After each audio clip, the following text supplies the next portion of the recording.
Let me show you how I made this cool Harry Potter cake for my friend. I love having creative freedom.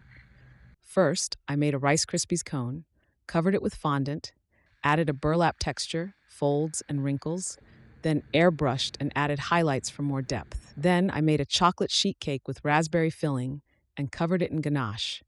A few rectangles of brown and white fondant created a basic book shape. I airbrushed it to enhance the book binding and pages. Initially, I planned to use wafer paper for the pages, but decided not to overcomplicate this tier. Maybe next time. I then added some gold details, and here we have a spell book. I didn't film the process of making the rest of the decorations, but we'll get to that later in the video. Let's start assembling. I'm using a central wooden rod that I sharpened at both ends and a few support dowels, making sure they are all the same length.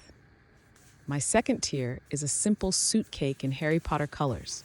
My cake is covered in black cocoa dark chocolate ganache, which is why I can lift it by hand even though the filling is very soft. The cake is sitting on an acrylic circle, which is half an inch smaller than the cake. I find acrylic boards the best option for tiered cakes because they are super sturdy and reusable. Next, I'm going to put my Rice Krispies hat on the top, and that's why I'm adding support straws. We don't want any surprises, bulging, or cracks on this tier. I'm adding just 2 straws, and the weight of my hat will be sitting on them, not on the cake itself. So now we actually have our 3-tier cake assembled. So let's decorate it. I've made this fondant scarf in Harry Potter colors, and now I'm just placing it over the book and shaping it.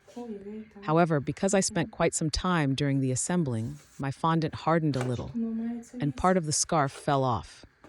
Nothing I could do here, so I just took this one off and made a new one.